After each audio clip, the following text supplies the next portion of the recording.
ॐ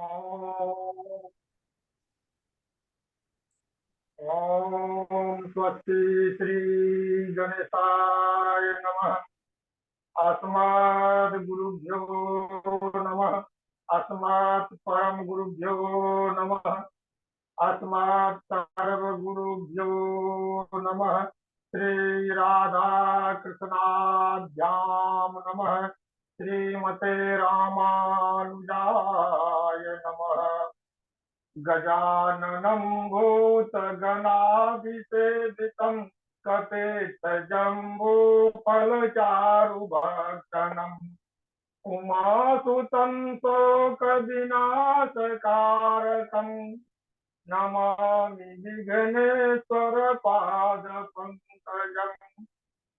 शरीरं स्वरूपं ततो वा कलत्रं यशश्चारुचित्रं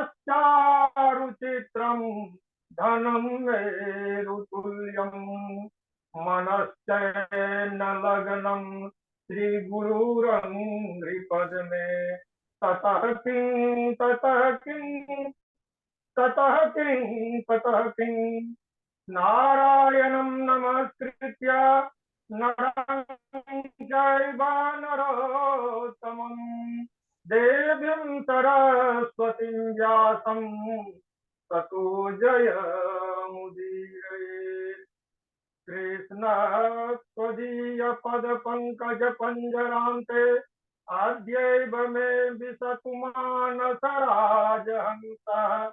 प्राणप्रयाण समये कथवाटकृत् कण्ठावरोधन विधौ असमरणं कुतस्ते बर्हापीडं नटवरवपुः कर्णयोः कर्णिकारं बिभ्रदवासः कनककपितं वैजयन्तीं च मालाम् रन्ध्रान्वेणोरधरसुधया पूरयन् गोपवृन्द बृन्दारण्यं स्वपदरमणं प्राविशद्गीतकीर्ति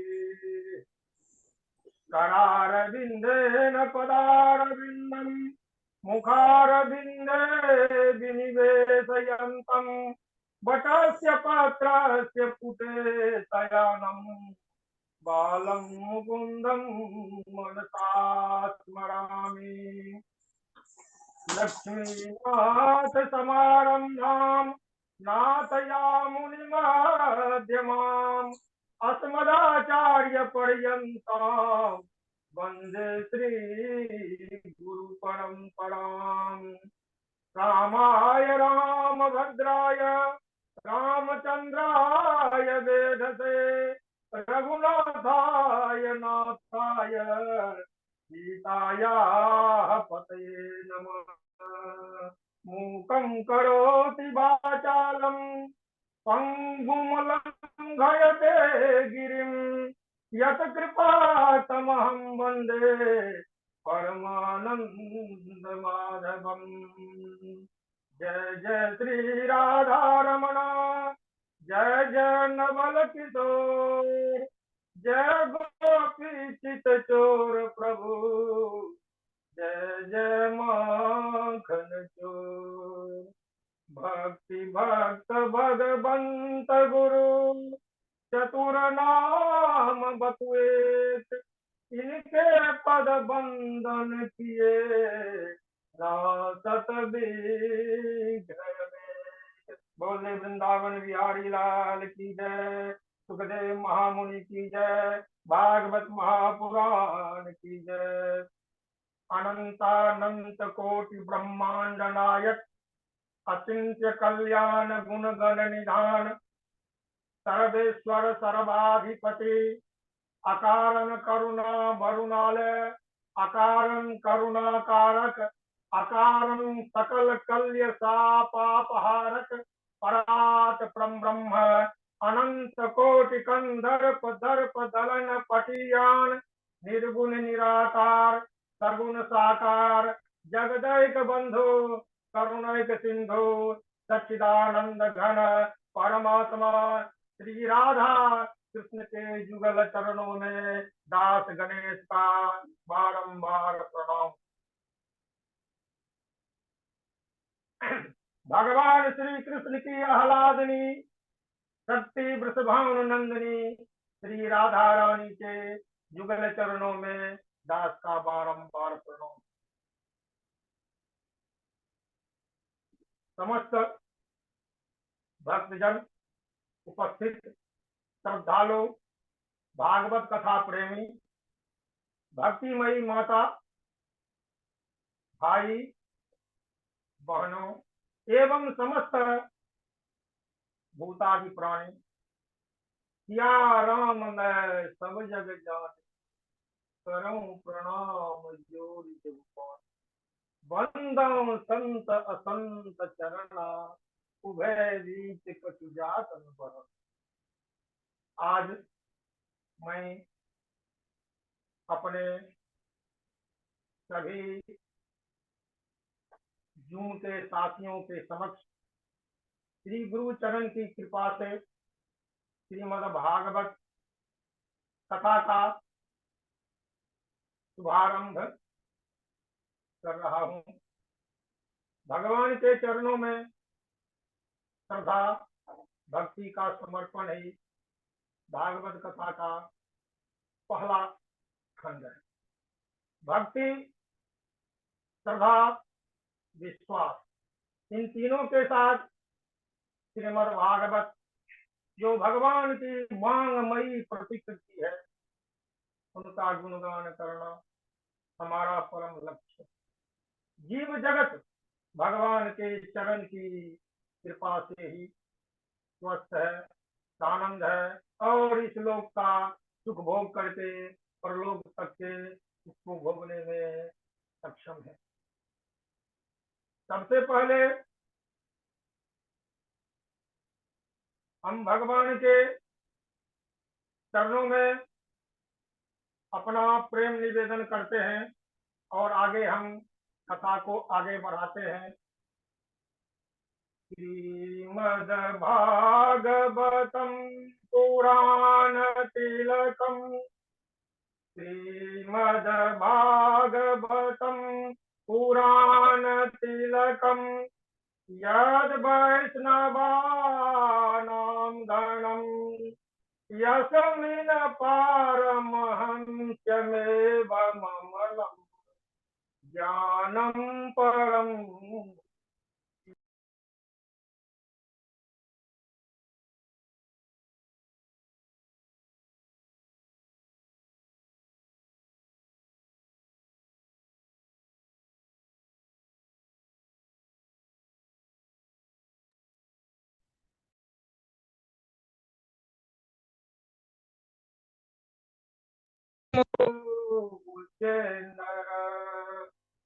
स्वर्गे सत्ये च कैलासे वैकुंठे नास्ति अयं रसः। स्वर्गे सत्ये च कैलासे वैकुंठे नास्ति अयं रसः। अतः पिबन्तु सद्भाग्या माममुञ्चत करहिते। पुराण तिलक श्रीमद् भागवत। पुराण तिलक, पुराणों में तिलक, तिलक कहते हैं सर्वोच्च स्थान प्राप्त, यानी शरीर के सबसे ऊपर जहां हम चंदन लगाते हैं, तिलक लगाते हैं, मस्तक, प्राणों का मस्तक, ललाट श्रीमद् भागवत महापुराण है। और यह श्रीमद् भागवत महापुराण वैष्णवों के लिए परम धन है। इससे अधिक कीमती वैष्णवों के लिए किसी प्रकार का धन नहीं है। श्रीमद् भागवत महापुराण की कथा ही वैष्णवों के लिए परम धन है। और जिस कथा में कहीं मल का लेस नहीं है, यह अमल कथा है। और इस अमल कथा को ज्ञान यज्ञ के माध्यम से ऋषि महर्षि आज तक प्रकट करते आए हैं। और इस कथा के प्रभाव से सबसे पहले तो भक्ति जागृत होती है, और जब दिल में भक्ति उत्पन्न हो जाती है तो ज्ञान और वैराग्य स्वतः उत्पन्न हो जाते हैं। क्योंकि भक्ति जननी है और ज्ञान वैराग्य इसके पुत्र हैं, इसलिए भक्ति के साथ साथ ज्ञान और वैराग्य स्वतः आ जाते हैं।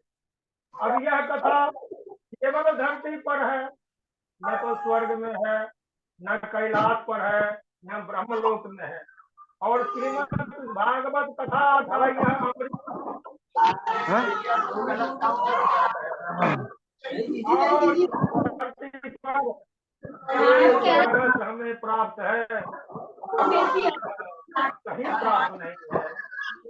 तो ये सभी लोग भाग्यशाली हैं, वो श्रीमद् भागवत का रसाद्वयन, भागवत कथा का रसाद्वयन करते रहते हैं। भागे हैं ये भागवत तारीख से कहीं और कार्यक्रम होंगे।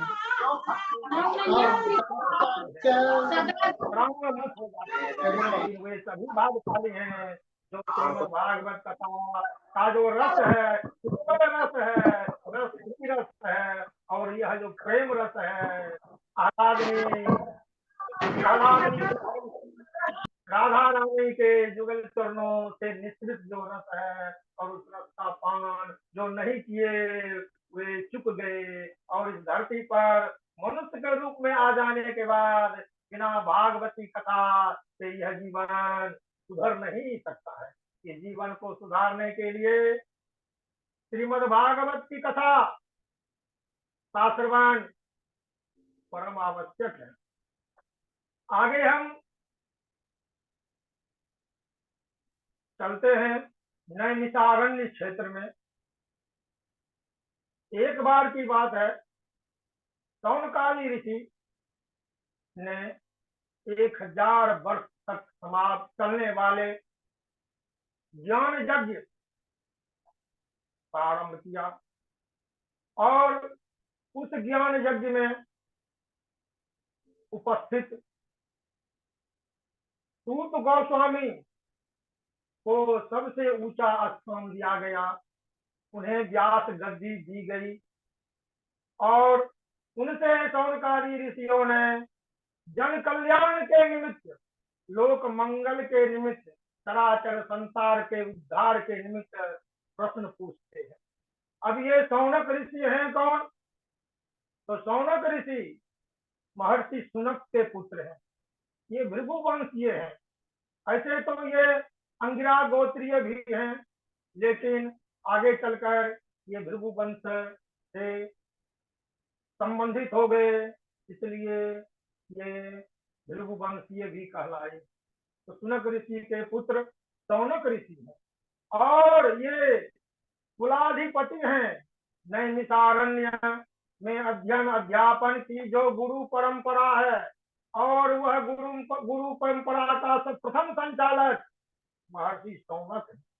ये कुलाधिपति है, 1000 इनके शिष्य थे। अब यह नैमिषारण्य क्षेत्र भी क्यों प्रसिद्ध हुआ? तो एक बार की बात है, सौनकादि सभी ऋषि लोग ब्रह्मा जी के पास गए और उनसे विनती करते हैं, हे पितामह, यह घोर कलिकाल आ गया है, और इस कलिकाल में जहां हम देखते हैं वहां उपद्रवी, अतात्यायी और यज्ञ हवन तप पूजन तथा में विघ्न डालने वाले बहुत से उपद्रवी तत्व मिलते हैं। तो वह एक ऐसा स्थान निश्चित कर दीजिए जहां हम सब निर्विघ्न होकर के अपना ज्ञान यज्ञ संपन्न करते रहे। ब्रह्मा जी ने सौनकादि ऋषियों की प्रार्थना को स्वीकार किया और उनसे कहा कि मैं एक चक्र छोड़ रहा हूँ, यह चक्र जहां जाकर गिरेगा वह स्थान परम पवित्र होगा, और उस स्थान पर किसी प्रकार का उपद्रव नहीं होगा। आराम से आप लोग जप तप ध्यान पूजन तथा आदि करते रहे। ब्रह्मा जी ने तो चक्र छोड़ दिया, और उस चक्र के पीछे सौनकादि सभी ऋषि चलने लगे। चल रहे हैं, चलते चलते वह चक्र एक जगह जाकर गिरा। जिस स्थान पर वह चक्र गिरा वही स्थान नैमिषारण्य के नाम से प्रसिद्ध हुआ।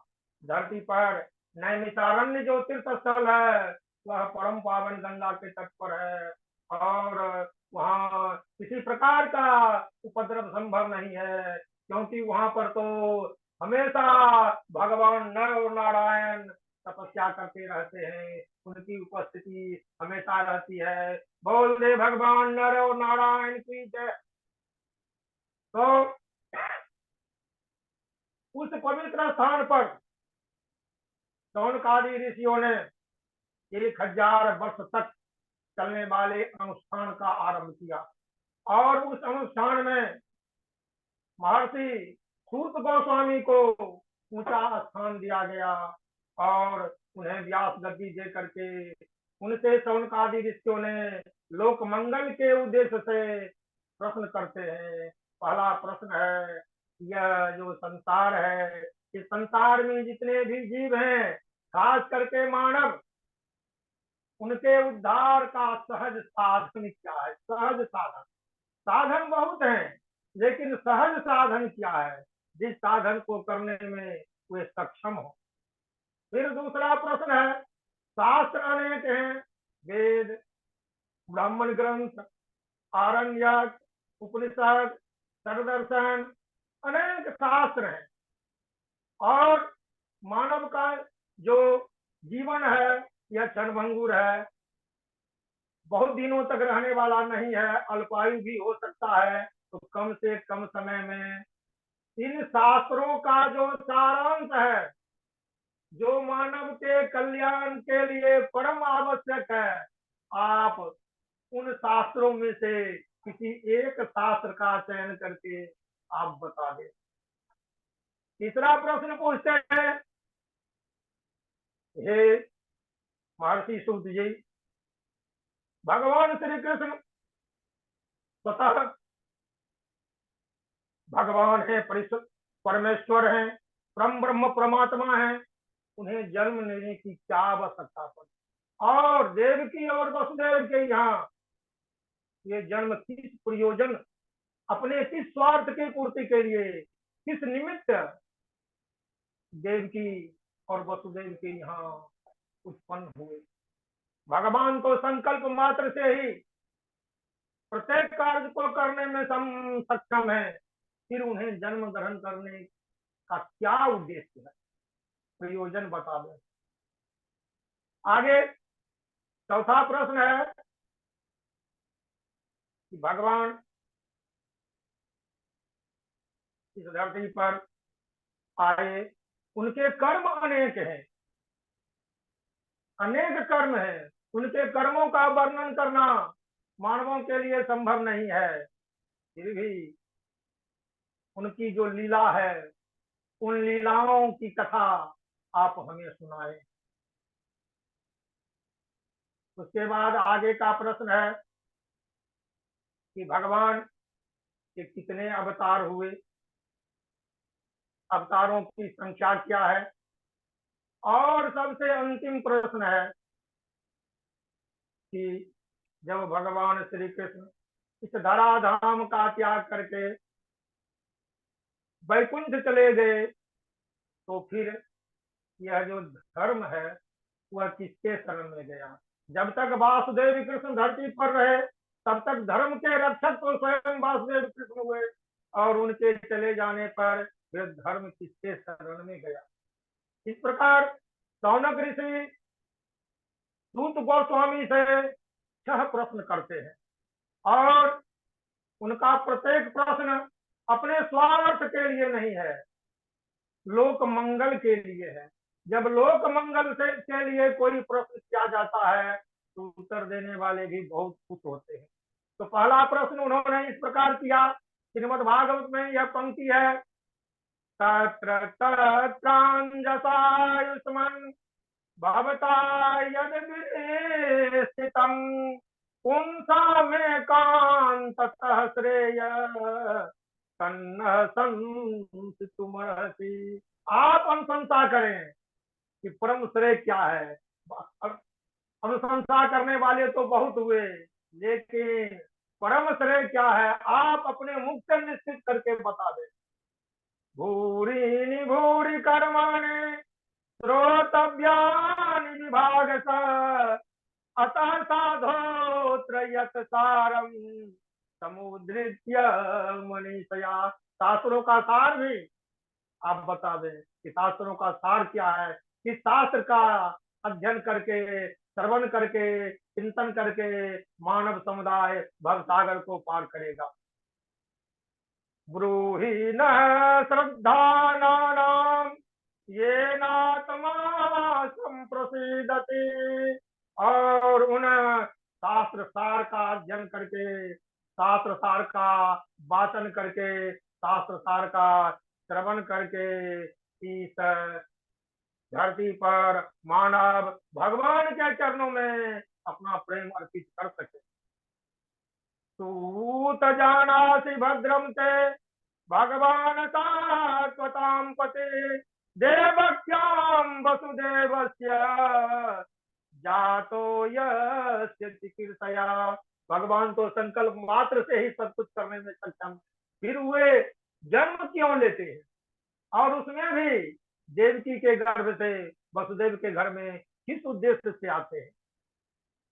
सूत जानासि भद्रम ते भगवान सात्वताम पते देवक्याम वसुदेवस्य जातो यस्य चिकीर्षया। फिर आगे प्रश्न है, को बा भगवतः तस्य पुण्यश्लोके कर्मणा शुद्ध कामोनुसृणि श्रीनुयाद्य यतः कलिमलापहम्।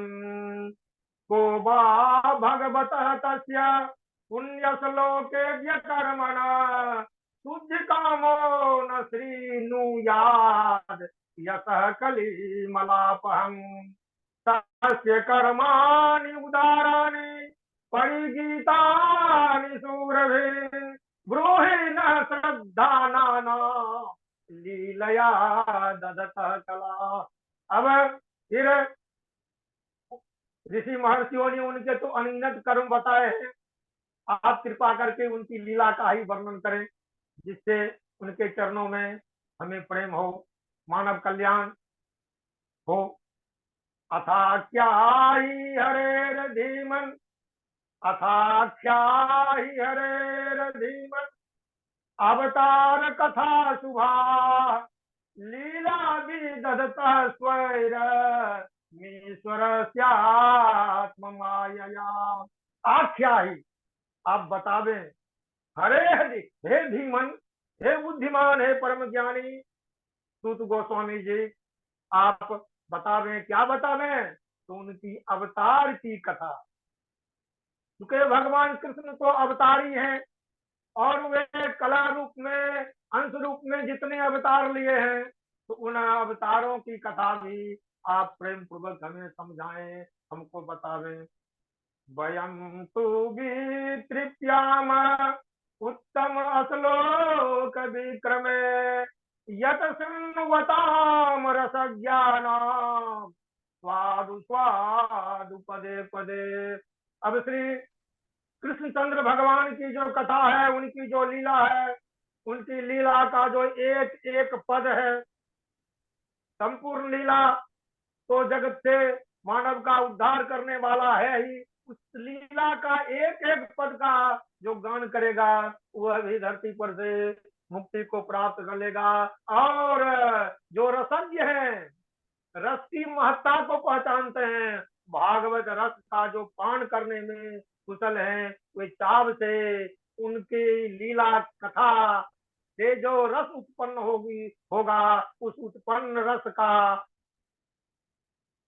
बहुत ही धैर्य से और स्वाद ले ले करके पीते रहेंगे। इसलिए उनकी लीला कथा का भी हमें उनकी लीला कथा का भी पान करावें। इस प्रकार ये 5 प्रश्न हुए जो जनमंगल के लिए, जन कल्याण के लिए शौनकादि ऋषियों ने सुखदेव गोस्वामी से पूछे हैं। 6ठा प्रश्न भी है, ब्रूहि योगेश्वरे कृष्ण ब्रह्मण्ये धर्म वर्मणे। ब्रूहि योगेश्वरे कृष्ण ब्रह्मण्ये धर्म वर्मणे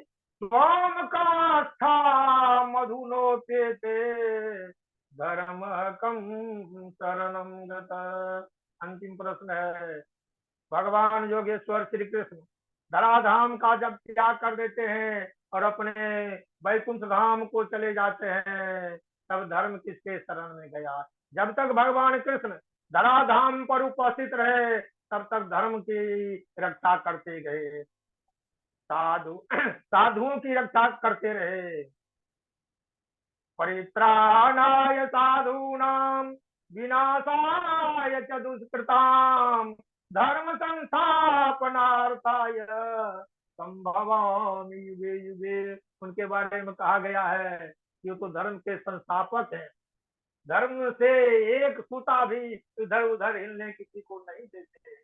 यत्र धर्मो ततो जयः, जहाँ धर्म है वहीं विजय है। तो जब वे चले गए, वैकुंठ धाम चले गए, उनके वैकुंठ धाम जाने के बाद हे सुखदेव गोस्वामी आप बताइए, धर्म किसके शरण में गए?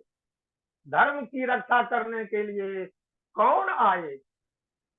इस प्रकार इन 6 प्रश्नों के साथ प्रथम स्कंद के प्रथम अध्याय की कथा पूरी होती है। इति श्रीमद्भागवते महापुराणे पारमहंस्याम संहितायाम प्रथम स्कंधे नैमिषियोपाख्याने प्रथमो अध्याय।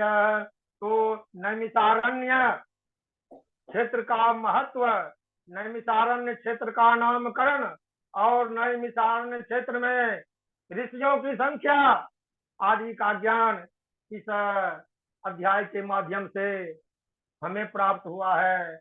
उसके बाद जब सुखदेव गोस्वामी से ये 6 प्रश्न पूछे गए, तब आगे महामुनि व्यास कहते हैं, महामुनि व्यास कहते हैं कि महर्षि लोगों का तो यह स्वभाव ही है कि लोक मंगल के लिए जितने सारे प्रश्न पूछे जाएंगे, उन सभी प्रश्नों का उत्तर वे दिल खोल कर देते हैं। जब व्यास जी कह रहे हैं, व्यास जी कह रहे हैं कि सूत गोस्वामी इतने खुश हुए महर्षि शौनक आदि ऋषियों के प्रश्नों से कि सबसे पहले तो सूत जी महामुनि सुखदेव की वंदना करते हैं, उनके चरणों का स्मरण करते हैं। उन सुखदेव मुनि की वंदना, उनके चरणों का स्पर्श, उनके चरणों में अपना श्रद्धा समर्पण के बाद वे आगे बढ़ते हैं। सूत जी कहते हैं, यम प्रव्रजन्तमनुपेत मपेत कृत्यम द्वैपायनो विरह कातराजुआव पुत्रेति तन्मयतया सर्वोऽभिनेदुः तं सर्वभूतहृदयं मुनिमानतोऽस्मि यं प्रव्रजन्तमनुपेतमपेत कृत्यं द्वैपायनो विरह कातर आजुहाव पुत्रेति तन्मयतया सर्वोऽभिनेदुः तं सर्वभूतहृदयं मुनिमानतोऽस्मि यं स्वानुभावमखिल श्रुतिसारमेकम् आध्यात्मदीपमतिथि कृषतां तमोन्धं संसारिणां करुणया पुराणगुह्यं तं व्याससूनुमुपयामि गुरुं मुनीनां। तो सूत गोस्वामी शौनक आदि के प्रश्नों से खुश हुए, उनकी खुशी का ठिकाना नहीं रहा।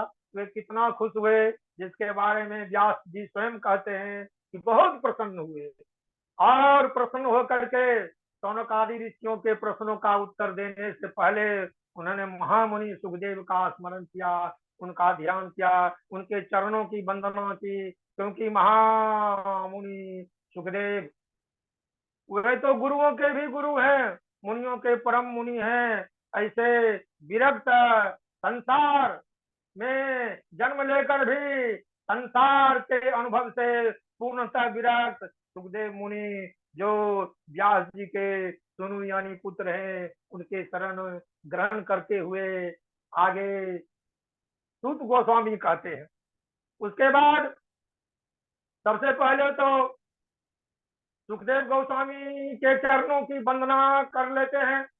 तत्पश्चात नारायणं नमस्कृत्य नरं चैव नरोत्तमं देवीं सरस्वतीं व्यासं ततो जयमुदीरयेत्। कथा शुरू करने से पहले, प्रश्नों का उत्तर देने से पहले सूत गोस्वामी भगवान नारायण को नमस्कार करते हैं। भगवान नारायण के साथ भगवान नर को भी नमस्कार करते हैं, क्योंकि नर और नारायण दोनों भगवान के ही, नारायण के ही अंशावतार नर हैं। इसलिए नर और नारायण दोनों को प्रणाम करते हैं। क्यों कि नरोत्तमम नरोत्तमम नरेश उत्तमम नरोत्तमम नरम नमस्कृत्य, नरों में उत्तम नर जो, उनको प्रणाम करके और भगवान नारायण को प्रणाम किया। नारायण को प्रणाम कर लेने के बाद वाणी की अधिष्ठात्री देवी सरस्वती को भी नहीं भूलते, उनके चरणों में भी अपना प्रणाम निवेदन करते हैं। देवी सरस्वती, सरस्वती देवी को भी प्रणाम करते हैं, क्योंकि वाणी की अधिष्ठात्री देवी है। व्यासम, व्यास जी को प्रणाम करते हैं।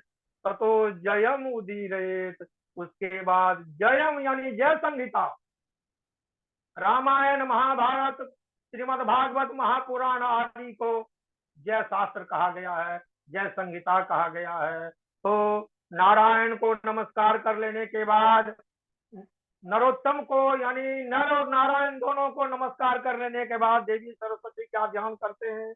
उनके ध्यान के पश्चात महामुनि व्यास जी, जो श्रीमद् भागवत महापुराण के प्रणेता हैं, उन्हें प्रणाम करते हैं।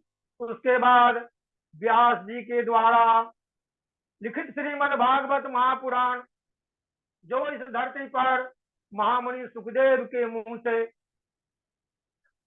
महाराज परीक्षित ने सुना, उस जय संहिता की कथा शुरू करते हैं। मुनयः साधु पृष्ठोऽहम्, मुनयः साधु पृष्ठोऽहम् भवद्भिर्लोकमङ्गलम् यत् कृतः कृष्ण संप्रश्नो येनात्मासु प्रसीदति।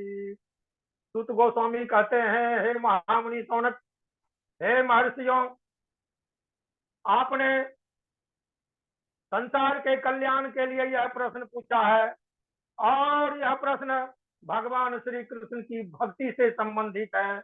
इसलिए मैं बहुत प्रसन्न हूँ, क्योंकि भगवान श्री कृष्ण की भक्ति, उनके चरणों की वंदना के बिना मानव का जीवन अधूरा है। इसलिए आपका यह लोक मंगल कारक प्रश्न मुझे कृतार्थ कर रहा है। सो वै पुंसाम परो धर्म यतो भक्तिरधोक्षजे अहेतुक्या प्रतिहता यया तमा संप्रसीदति।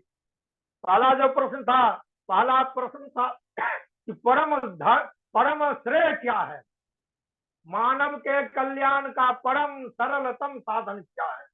तो सूत गोस्वामी कहते हैं कि श्रीमद् भागवत की कथा, जो भगवान कृष्ण के चरणों में रति प्रदान करती है, यही भगवान कृष्ण की भक्ति, जो श्रीमद् भागवत कथा के माध्यम से संभव है, तो वही भगवान श्री कृष्ण की जो भक्ति है, यही परम श्रेय है, परम कल्याण कारक है। क्योंकि भगवान श्री कृष्ण की भक्ति करने से भगवान कृष्ण अपने भक्तों पर अहेतुक कृपा करते हैं।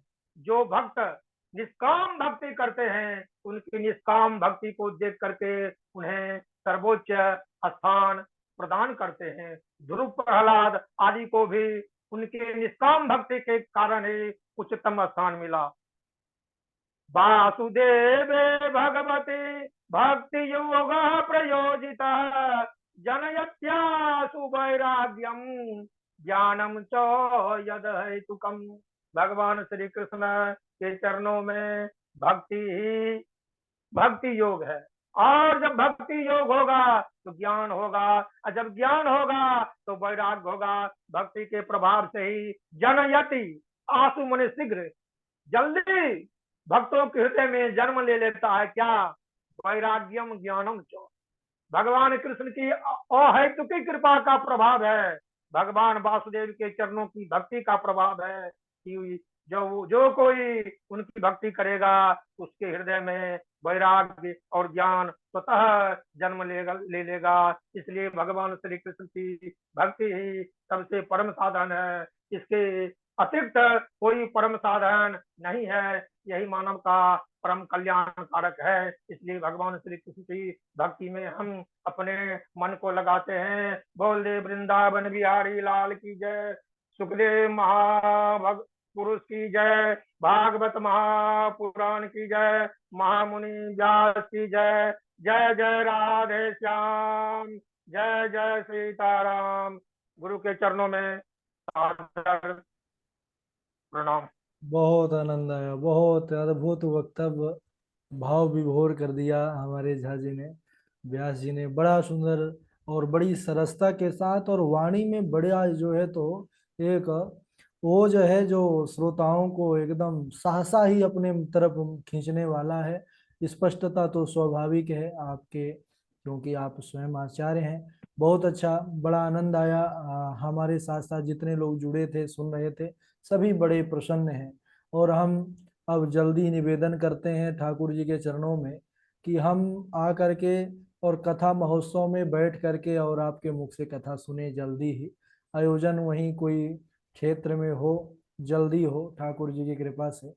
और हम जो है तो कुछ लोगों के साथ आएंगे, विद्यासागर जी तो साथ ही रहेंगे और भी रहेंगे। बहुत आनंद आया, बहुत अच्छा। सारे लोग, जितने लोग जुड़े हैं, सभी बहुत प्रसन्न हैं। सभी श्रोता भाइयों को जूम ऐप के माध्यम से मेरी वाणी सुनने वाले को मैं दिल से धन्यवाद दे रहा हूँ, साधुवाद दे रहा हूँ। जय श्री राधे, जय श्री राधे।